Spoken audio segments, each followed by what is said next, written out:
I tell you what, let's do that because that's one of my favorite things to do, anyways. Character conceptualization, and I'll spend a little bit of time talking about that before the next sketch. So,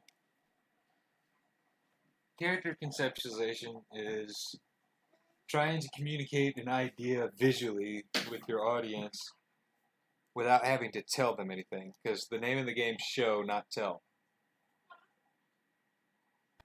So, let's say, for the sake of argument, because we mostly do females, I'm gonna actually do something outside of our comfort zone. So let's say male.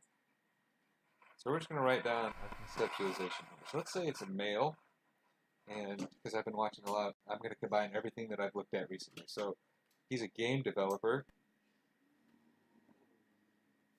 Uh, let's do it in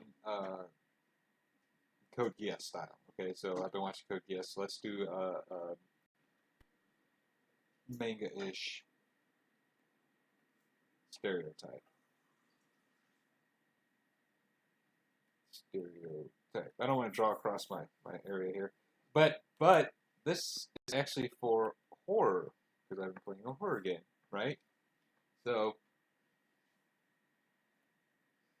we've got a male game developer with a manga-ish stereotype in horror.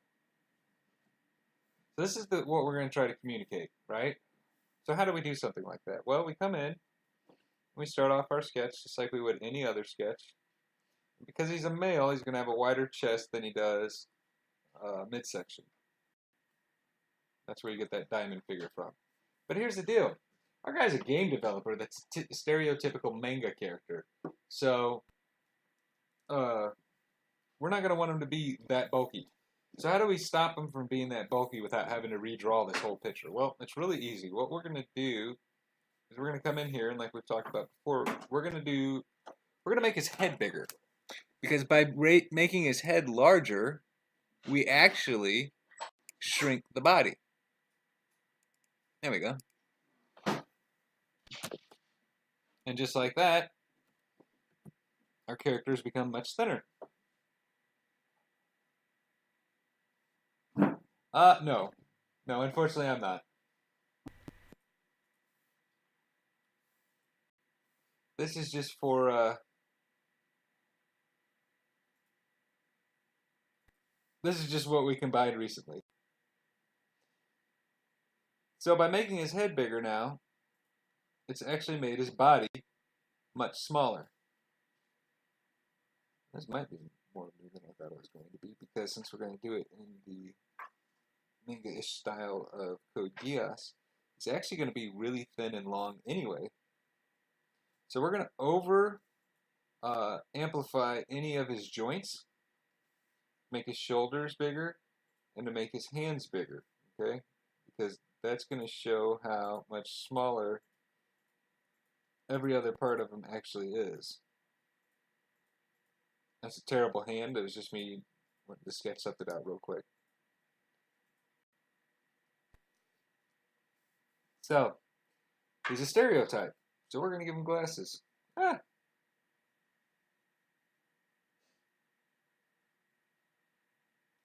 I don't know if they're going to be good glasses or not.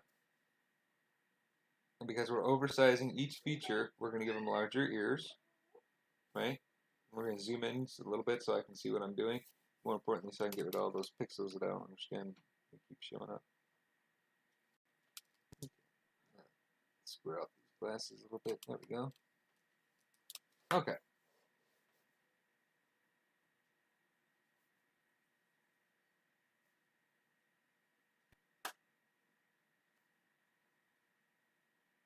Yeah, he's in a horror movie. My hand's still not quite as big as I would like it, so I'm going to go ahead and get it a little bit bigger. There we go. Okay. So what else do we know so far? So he's a game developer, stereotypical. So how do we show someone is a game developer? Well, I saw a game developer the other day with a gnarly soul patch. I'm going to give him a gnarly soul patch.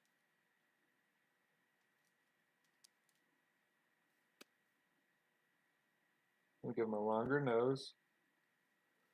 Ooh. He's almost Shaggy. So let's give him a good t-shirt.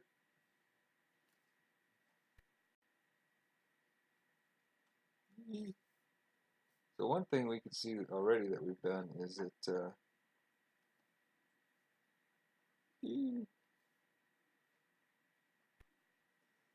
I know you're thinking this is kind of cartoony. Well, that's okay. We can make it more realistic as the thing progresses. The idea is to get down the concepts that we're trying to communicate to the audience. One of which is, of course, that everything's longer. So let's make that shirt way longer than that. We're going to thin down his shoulders again. Don't need him to be super buff.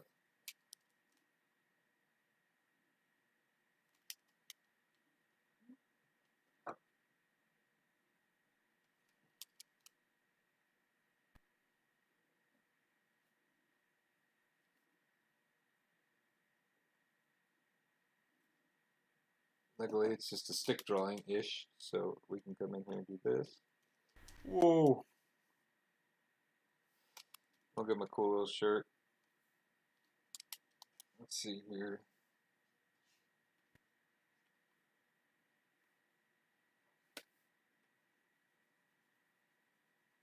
Got his nice little t-shirt on.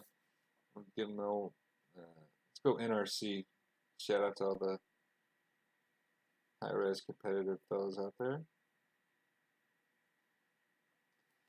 NRC.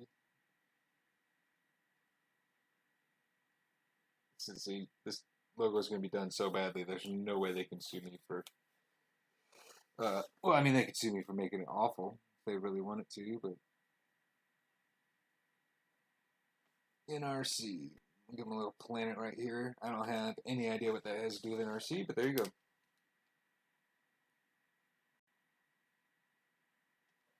Okay. We'll give him a tussle of hair.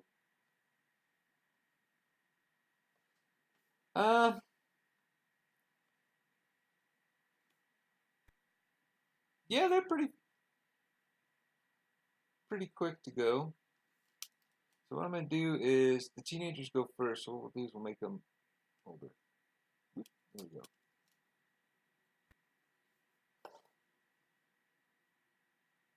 Now hopefully our friend will make it. Ooh. I don't know, he's starting to look like a talent agent. Alright,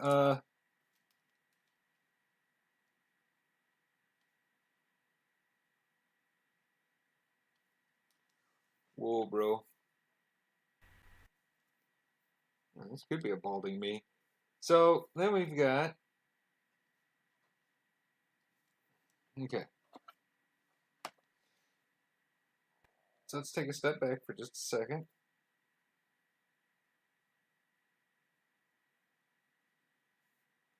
And do a quick investigation to see it on screen.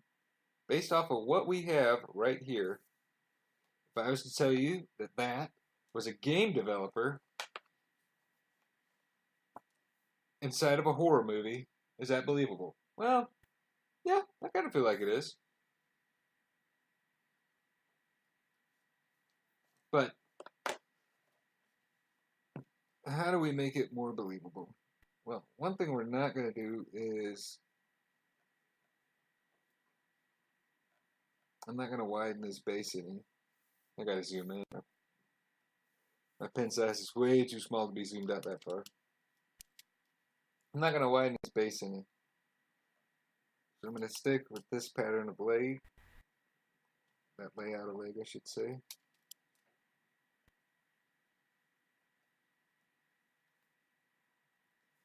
But maybe there's something else that we could do to make them seem more developing. So,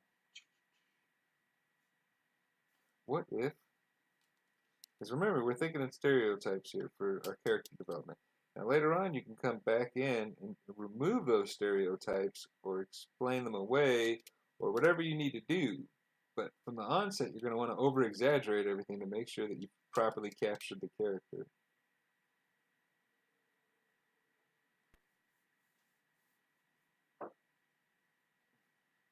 So, how about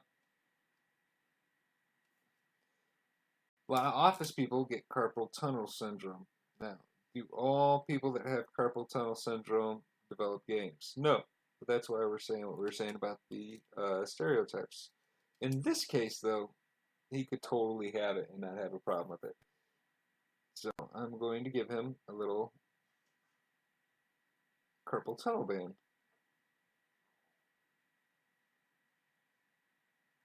I think that's what this looks like.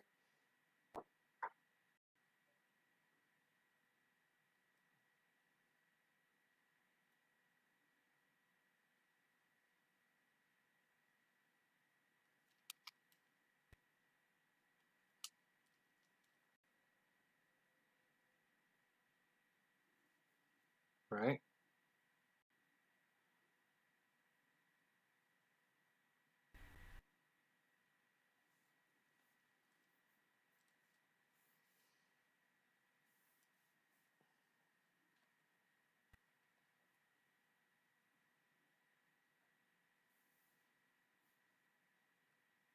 Maybe give him some cargo pants.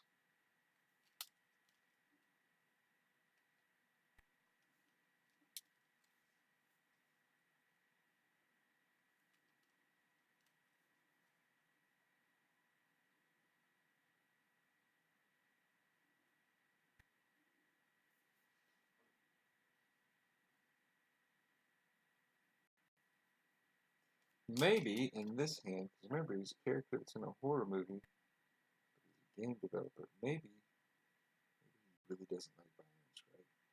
So maybe in order to know, hey man, something bad is going to happen in this area, he's got a gun.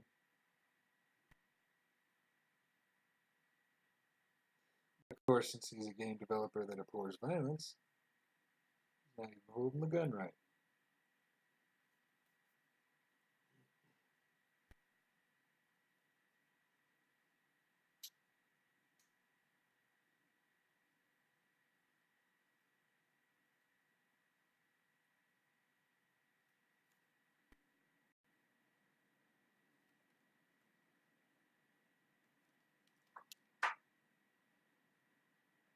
All this making sense so far?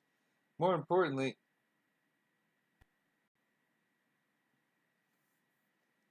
are we doing a good job communicating this character?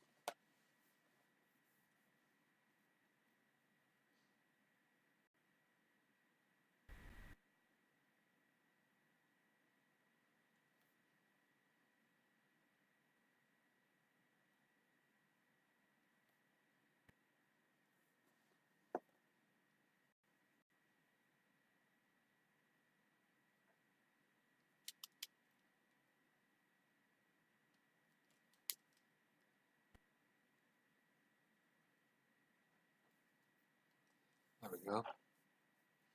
He's got a scar right here because he's already kind of seen somebody. Yeah, I don't like that scar right there. It makes him look like he's getting ready to rob a convenience store. So here we have our game developer friend. But we are going to do those, put a hole in his jeans.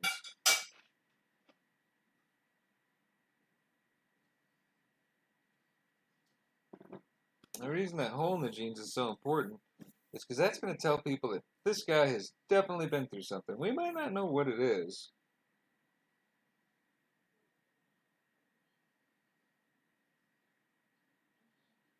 But we can tell he's definitely traversed that road. Whatever it may be. Drop this opacity down to 25 like we would normally do. Let's kind of slip through here and do some shading real quick.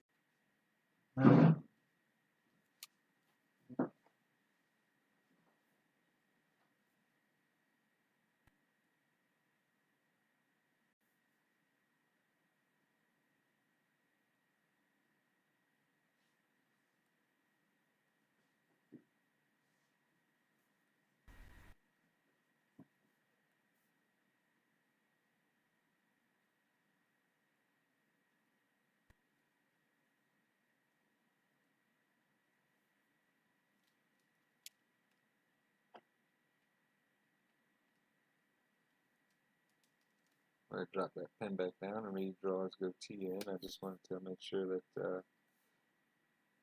we had some separation there.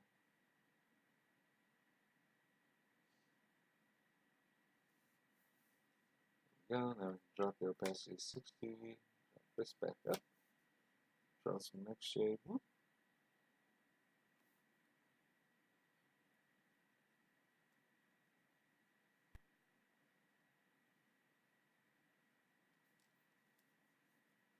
And there you go. So now, is that like the most perfect character as a game developer in a horror movie ever? Yeah, maybe not. But you know what?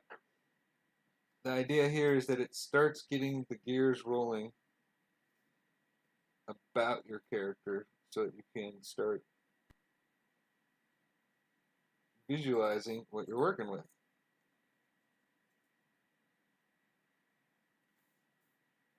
That's the real idea.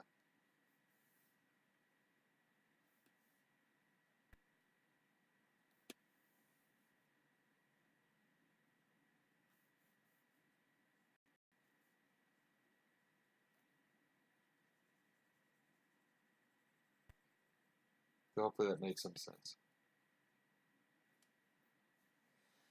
So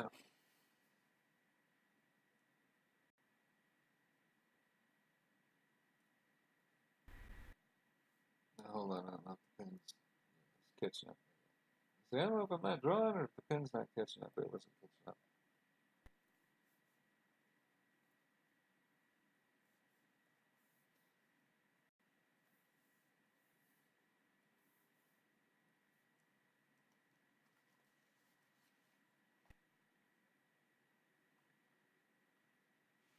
So there we go. So if I told you, you can be honest, if I told you that this was the game developer surviving a horror movie right now, do we have a problem believing that?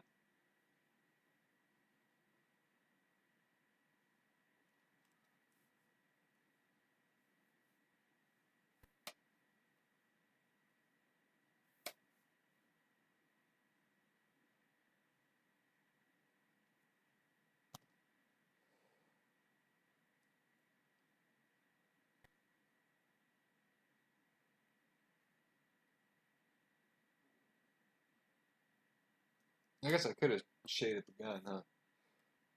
Pretty silly of me. Pretty silly guy sometimes.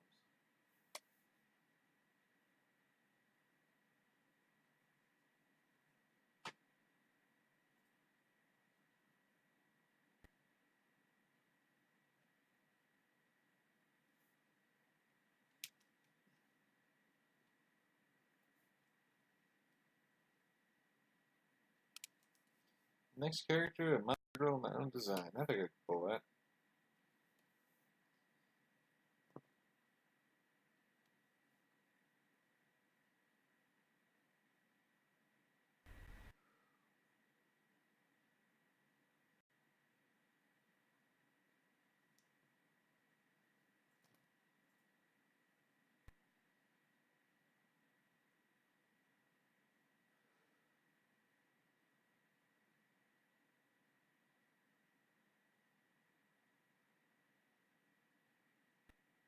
Yeah, but the idea there is that you're going off of, because I don't actually know a bunch of developers either. In fact, the whole Soul Patch is just based off of a video I saw the other day of a different developer that was online talking about some stuff. Now, I can tell you that in the time of watching different game developers, only one of them has had a Soul Patch. So if I stereotypically, if I was to do a stereotype and say that all game developers have Soul Patches, I'd be 100% wrong because I know that all the developers actually don't have Soul Patches. Because the ones that I've watched, like I said, only the one even had a Soul Patch. So you know, you kind of got to take it with a grain of salt at the same time. But that's like my guy's bald, right? I have not seen one single bald guy. I have not seen a single bald developer. So yeah, definitely taking it with a grain of salt. All right. But the horror movie part's believable. Okay, well that's cool. Setting plays a lot of role in your characters. You know, just like you say, they always tell me it's in Greece or medieval or something like that. So yeah, setting is definitely important.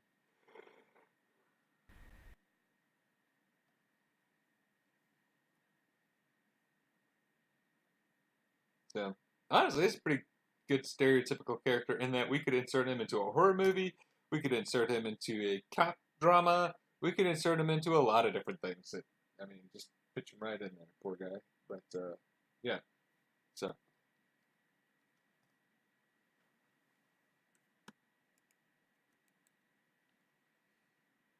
merge these layers down.